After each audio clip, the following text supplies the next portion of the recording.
Olá, irmãos, graça e paz, tudo bom com vocês? Espero que estejam todos bem. Primeiro vamos iniciar com um louvor, que diz assim, ó, canta comigo, se você conhece.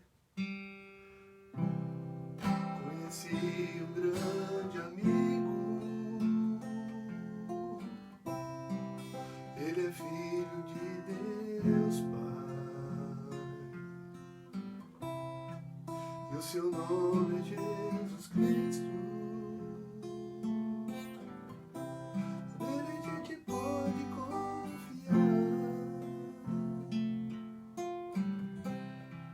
Conheci um grande amigo,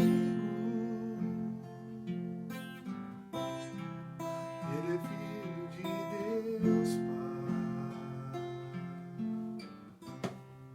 e o seu nome é Jesus Cristo. Só nele a gente pode confiar, só nele a gente pode confiar. Jesus, Jesus. Só nele a gente pode confiar. E o seu nome é Jesus. E é sobre isso que nós queremos falar. Vamos fazer uma reflexão justamente sobre Jesus, esse nome maravilhoso, o nosso Senhor, o nosso Salvador, quem nos resgatou do império das trevas e nos trouxe para o seu reino, reino de amor. E eu pretendo fazer uma série de reflexões sobre o Evangelho de João. O Evangelho de João é o quarto evangelho e nós temos os três evangelhos, Mateus, Marcos e Lucas, que são chamados evangelhos sinóticos, porque eles têm muitos assuntos em comum. Esse livro de João, o Evangelho de João, ele tem vários acontecimentos aqui que não aparecem nos outros três evangelhos, tá? Tinha pedido para vocês lerem o capítulo 1 de João, para irem acompanhando. Vamos fazer uma pequena reflexão sobre uma breve introdução aqui, tá? Primeiro, ó, qual foi o objetivo que João tinha em mente quando escreveu o evangelho dele? Nós podemos ver isso lá no capítulo 20, versículo 31, que ele escreveu assim, ó. Aqui, ó, capítulo 20 e o versículo 31. O versículo 30 diz assim, ó, na verdade, fez Jesus diante dos discípulos muitos outros sinais que não estão escritos neste livro. Estes, porém, foram registrados para que creiais que Jesus é o Cristo, o Filho de Deus, e para que, crendo, tenhais vida em seu nome. Então, os outros três evangelhos, os chamados sinóticos, eles contêm, além de conter passagens em comum, eles se preocupam apenas com os fatos e deixam que causem a sua própria impressão sobre o leitor. Já o Evangelho de João aqui, ele não se ocupa não só dos fatos, mas também dos assuntos. Então ele se aprofunda também em vários assuntos. Então, neste livro, o leitor é desafiado a fazer uma escolha, crer ou não em Jesus. É isso que ele diz aqui, o objetivo do livro é fazer com que os leitores creiam que Jesus é o Messias, o Filho de Deus, e por meio desta fé tenham vida. Aqui o livro começa assim, ó, no princípio era o Verbo, e o Verbo estava com Deus, e o Verbo era Deus. Versículo 2, ele estava no princípio com Deus. Todas as coisas foram feitas por intermédio dele, e sem ele, nada do que foi feito se fez. A vida estava nele, e a vida era a luz dos homens. A luz resplandece nas trevas, e as trevas não prevaleceram contra ela. Versículo 6. Houve um homem enviado por Deus cujo nome era João. Este veio como testemunha para que testificasse a respeito da luz, a fim de todos virem a crer por intermédio dele. Ele não era a luz, mas veio para que testificasse da luz, a saber, a verdadeira luz que, vinda ao mundo, ilumina a todo homem. O Verbo estava no mundo. O mundo foi feito por intermédio dele. Mas o mundo não o conheceu. Veio para o que era seu, e os seus não o receberam. Mas a todos quantos o receberam, deu-lhes o poder de serem feitos filhos de Deus, a saber, aos que creem no seu nome, os quais não nasceram do sangue, nem da vontade da carne, nem da vontade do homem, mas de Deus. E o Verbo se fez carne e habitou entre nós, cheio de graça e de verdade, e vimos a sua glória, glória como do unigênito do Pai. E o versículo 18: ninguém jamais viu a Deus. O Deus unigênito que está no seio do Pai é quem o revelou. Então aqui significa, nesse versículo, vamos começar por esse versículo 18, significa que é no Jesus visível que o Deus invisível se revelou. E aqui a palavra revelou, aqui o verbo revelou, que está no passado, em grego significa exegesato, é o termo em grego, que do nosso vocabulário, do qual vem a nossa palavra exegese, que é revelação, o conhecimento aqui. Então aqui Jesus ele é a exegese, ele é revelado, ele revela o Deus invisível, tá? E ao revelar esse Deus invisível, ele teve que se fazer carne, se fazer visível por nós. Por isso aqui também, no versículo 1, é chamado: no princípio era o Verbo, e o Verbo estava com Deus, e o Verbo era Deus. E aí, no versículo 10, nos fala que o Verbo estava no mundo, e o mundo foi feito por intermédio dele, mas o mundo não o conheceu. Tá? Então, o Verbo que se fez carne. E este verbo aqui, verbo também pode ter o significado de palavra. A palavra como ação. E foi isso que aconteceu lá em Gênesis. Vamos voltar um pouquinho lá em Gênesis, capítulo 1, versículo 1 até o 3. Gênesis, capítulo 1, versículo 1 até o 3. Nos diz assim: no princípio criou Deus o céu e a terra. E em João, olha só, ele estava no princípio com Deus. Então em Gênesis fala que Deus, né, criou Deus os céus e a terra. E em João aqui, ó, ele estava no princípio com Deus. Então tá claro aqui que está se referindo a Jesus. Todas as coisas foram feitas por intermédio dele. E sem ele, nada do que foi feito se fez. Então Jesus aqui teve um papel como o verbo de ação, a palavra. Então quando Deus disse haja isso, haja aquilo, era Jesus atuando ali como o Criador também.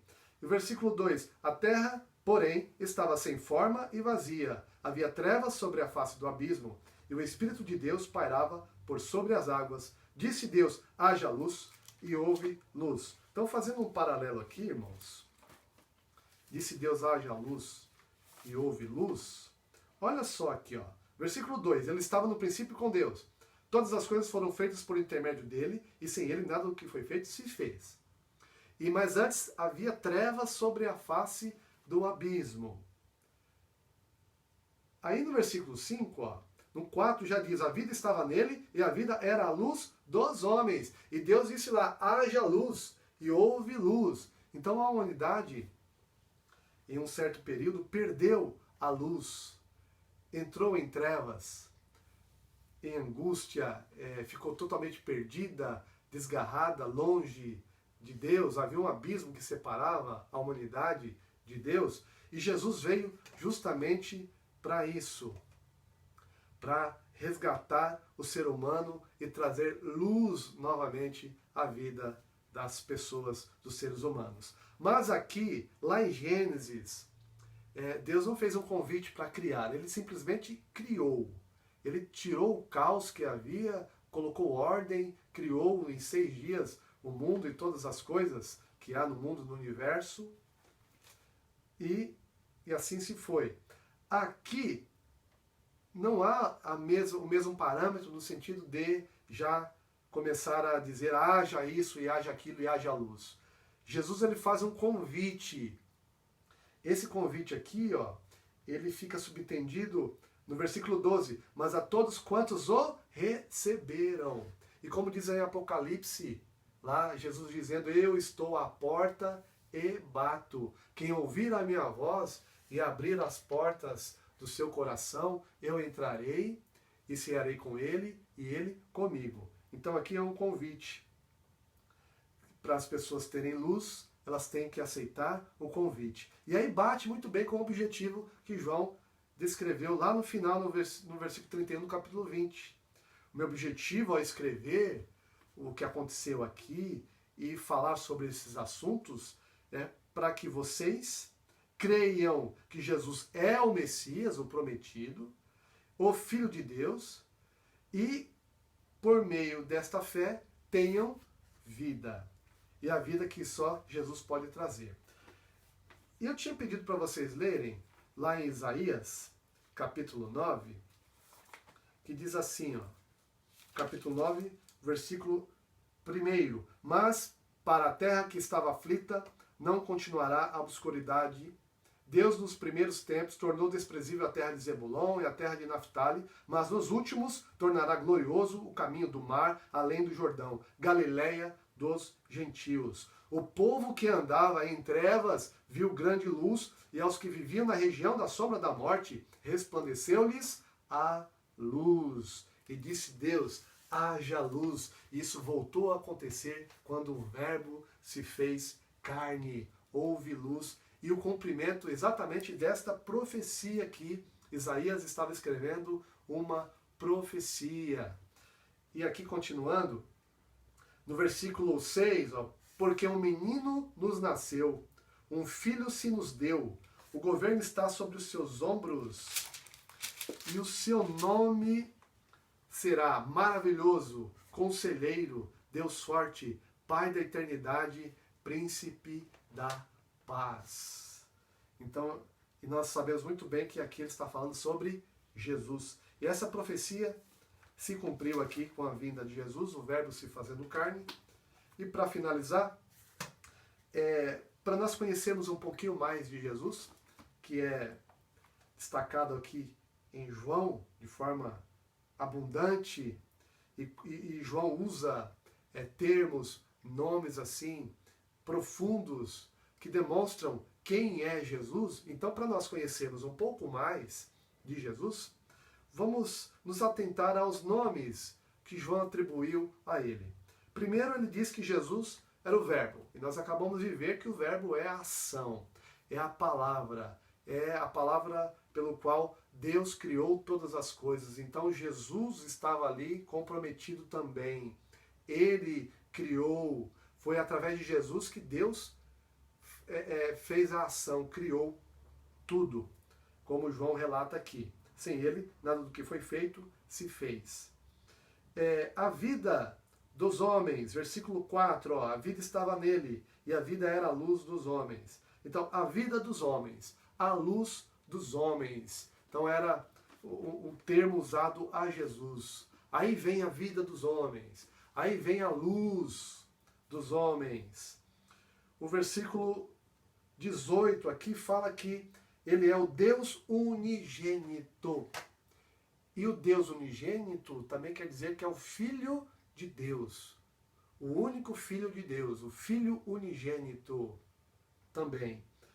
E por ser o Deus unigênito, nós vemos que Jesus, ao se fazer carne, ele tornou possível que nós compreendêssemos e enxergássemos pelo menos uma parcela da essência de Deus, de quem é Deus, porque Jesus era o próprio Deus.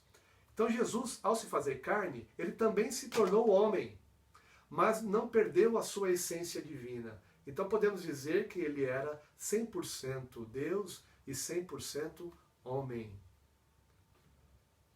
Versículo 29 e 36, olha como João chama Jesus, através do testemunho de João Batista.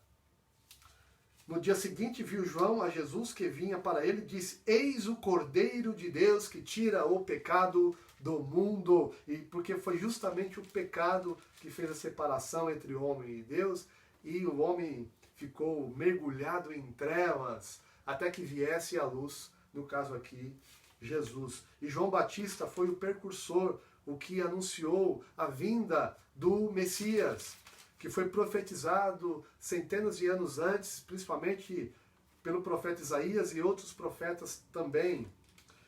Versículo 33, aquele que batiza com o Espírito Santo. Olha o 33 aqui, ó.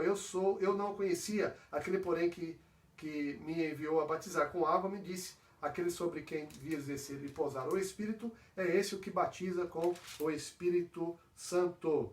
No versículo 41, Jesus, ele tem o título de Messias. E aí o testemunho aqui, o testemunho dos discípulos também, dos primeiros discípulos, André e seu irmão Simão Pedro. Achamos o Messias, que quer dizer o Cristo. No versículo 49, então exclamou Natanael: Mestre, tu és o Filho de Deus, tu és o Rei de Israel. Então Jesus aqui como Rei de Israel. E no versículo 51, ele é o Filho do Homem. 51, e acrescentou: em verdade vos digo que vereis o céu aberto e os anjos de Deus subindo e descendo sobre o Filho do Homem.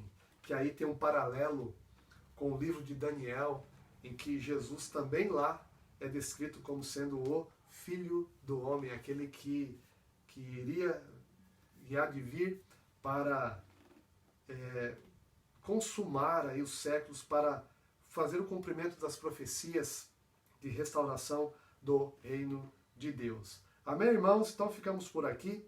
Nós comentamos um pouquinho sobre a introdução de João, tá? Falamos um pouquinho do capítulo 1, sobre os nomes de Jesus, a pessoa de Jesus, mas temos muito mais a dizer sobre Jesus Cristo ainda neste primeiro capítulo, tá bom? Então fiquem bem, continuem se cuidando. Estou morrendo de saudades de vocês. Nós estamos à esperança de que isso acabe, para que acabe assim, mais cedo que a gente imaginava, né?